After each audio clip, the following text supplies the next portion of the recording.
مشاهدينا الكرام معانا مرة تانية ونجدد الترحيب بضيفتنا الكريمة دكتورة ميرفت شرف الدين، دكتوراه في الهندسة الكيمياء الصناعية، وأيضا هي من خبراء في مجال السلامة المهنية والذكاء الاصطناعي. أهلا بيك يا دكتورة ميرفت. أهلا بحضرتك. طب كلنا بنسمع برضو ذكاء اصطناعي وبرامج وتطبيقات ذكاء الاصطناعي، لكن برضو نوضح بشكل بسيط أكتر. ربما أحد السادة المشاهدين لسه الفكرة الذكاء الاصطناعي مش واصله له بشكل جيد. ايه الذكاء الاصطناعي ده؟ الذكاء الاصطناعي هو التكنولوجيا اللي بتمكن من اظهار المنطق والقدرات الشبيهه بالانسان. محاكاه للبني ادم في طريقه تفكيره وتعامله مع المواقف. بالظبط، هي بالظبط، يعني بيحاكي الانسان بالظبط. طبعا المحاكاه دي بتبقى مختلفه بطريقه مختلفه خالص عن الطريقه اللي احنا بنشتغل بيها. زي تفكير ذكي، اعتمد الذكاء الاصطناعي على الخوارزميات والنماذج الرياضيه وحاجات كتيره جدا. والذكاء الاصطناعي برضه زي ذو حدين، يعني ممكن يكون شر وممكن يكون خير. تمام. فبيظهر في الموضوع نفسه. تمام. يعني في عندنا 4 فئات من الذكاء الاصطناعي. في الآلات التفاعلية، وفي الذاكرة المحددة، ونظرية العقل، والوعي الذاتي.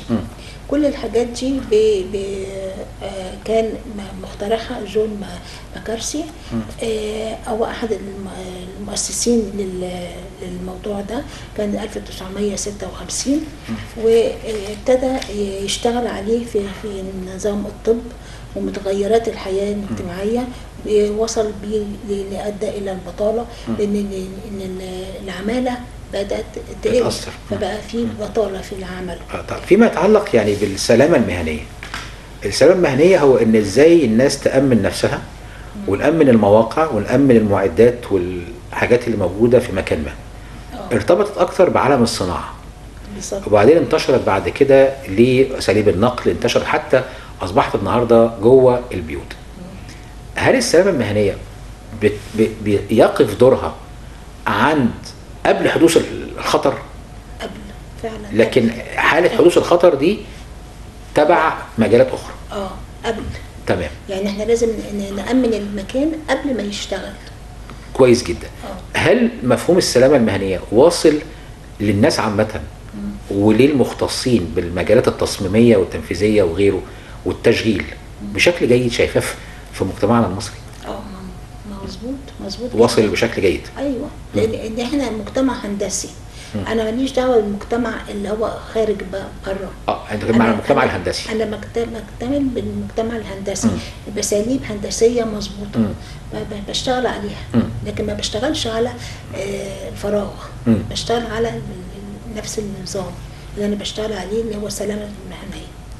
كويس جدا. هل ده واصل حتى العمال؟ يعني احنا النهارده بنشوف مثلا، خلينا صراحه، يعني العامل اللي بيجي يشتغل في عربيه او بيجي يعمل لي اشغال في البيت، بيبيض، بيعمل عمرة سقف، واقف على سقاله، بنجد ان هو تقريبا لا بيكون متأمن.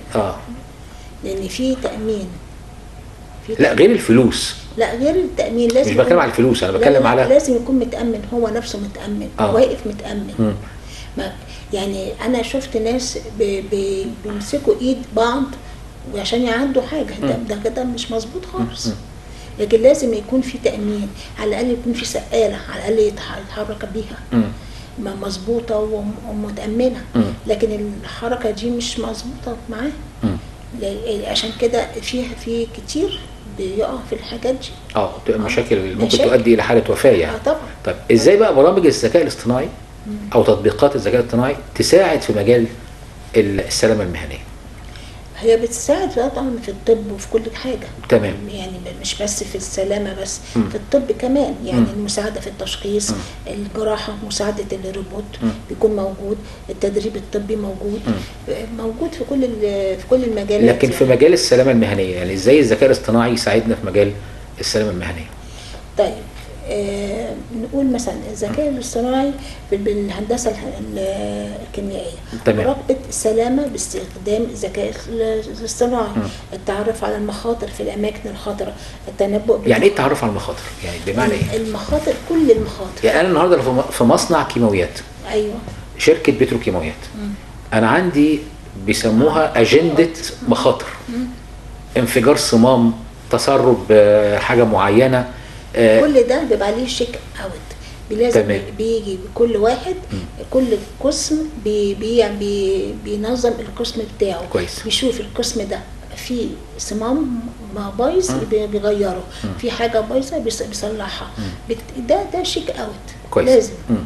ده في المصانع. تمام. انا بقى كذكاء اتفضلي فندم، استكملي حضرتك. الذكاء الاصطناعي ده بيبقى اكبر شويه. ليه؟ بيعمل محاكاه بقى. محاكاه لايه بقى؟ محاكاه للانسان. يعني لو حصل تسرب مثلا غازي وممكن ما يبقاش له ريحه، فايه اللي هيحصل في البني ادم خلال 3-4 دقائق؟ بيبقى فيه ثلاث محاور. 3 محاور. الانسان ده هو الاساس، و3 محاور او 4 محاور موجودين. يعني ايه محاور؟ محاور يعني انا لو ما جاش المحور ده جاي عندي، يبقى المحور الثاني الثالث في كل ده في ثانيه. في ثانيه. في ثانيه بيختار الريبوت، بيختار الانسب للحاله دي، بيختار الانسب وبيشتغل عليها في ثانيه.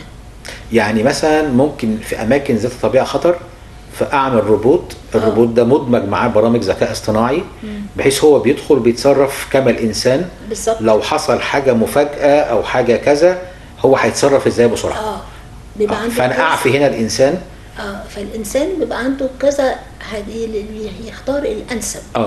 يختار الانسب. يعني هقول مثلا يعني مبنى انا داخل قد يكون فيه حريق، فالنهارده انا ممكن اودي روبوت يطفي الحريق في منطقه هيبقى صعب قوي الاقتراب منها للبني ادم، يعني وفي مخاطر عاليه عليه. لكن يبقى هو زي النووي. ما احنا عندنا القسم النووي في اكيد مخاطر طبعا، في مخاطر كتير. فلازم في طبعا. طبعا ده في بعرامج حمايه عاليه جدا متقدمه جدا جدا. حتى اللي يدخل عشان ياخد عينه بياخدها بعد كذا مرحله. ففي مراحل كتيره برضو. طيب، هل عندنا الكوادر الفنيه اللي بتتعامل بكفاءه مع برامج الذكاء الاصطناعي فيما يتعلق بالسلامه والصحه المهنيه؟ طبعا عندنا. طبعا اصل خلاص احنا دخلنا عصر يعني الاصطناعي خلاص. مش هنرجع تاني. ففي بطاله، اكيد في بطاله. ليه؟ لان في مثلا كذا عامل بيشتغل، كل دولت مثلا لو 10 واحد هيشتغل مكانه، فهيبقى في بطاله. فمش عارفين بقى ايه البطاله دي هتوصل لفين. يعني في مخاطر على البطاله. في مخاطر. يعني في برضه تنبؤ بالمخاطر. يعني احنا نتنبأ برضه التكلفه العماليه، الاستشعار عن بعد، التكنولوجيا، مخاوف الخصوصيه، مخاوف التغيير. في تغيير بيحصل في نفس الوقت، التحديات القانونيه، فقدان الوظائف، برضه التحيز في البيانات، صعوبه التنفيذ، قله فهم ملائمه بعض الذكاء الاصطناعي. كل ده يعني بيدينا فكره ان احنا كل حاجه من دي لها خصوصيتها. انا بس يعني بقول لحضرتك دي نبذه عنها، لكن هي كل نقطه من دي لها شرح كتير. تمام. ايوه. طيب، النهارده كليات الهندسه نقابات الهندسه مثلا، ربما كمان نقابات العلميين، لان برضو في كيميائيين وغيره. لا مش مجالنا. لا تمام. طب احنا بنتكلم على، لان برضو ما هو برضو يعني عشان في مجال الكيمياء ربما لا مش مجال. طيب خلينا في القطاع الهندسي. في القطاع الهندسي هل في برامج تدريبيه، دورات تثقيفيه للمجتمع الهندسي، سواء على مستوى المهندسين او على مستوى الفنيين في المواقع؟ على طول احنا على طول في النقابه، على طول ثقافه موجوده على طول.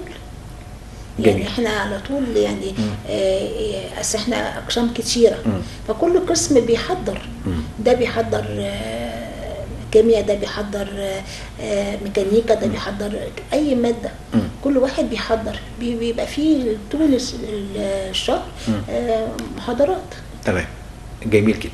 في اقتناع بالنسبه للمجتمع الهندسي طبعا لفكره السلامه والصحه المهنيه والاستثمار، لانها برضو عايزه امكانيات ماديه وعايزه فلوس طبعا. وعايزه معدات طبعا في لكل قسم ليه امكانيات.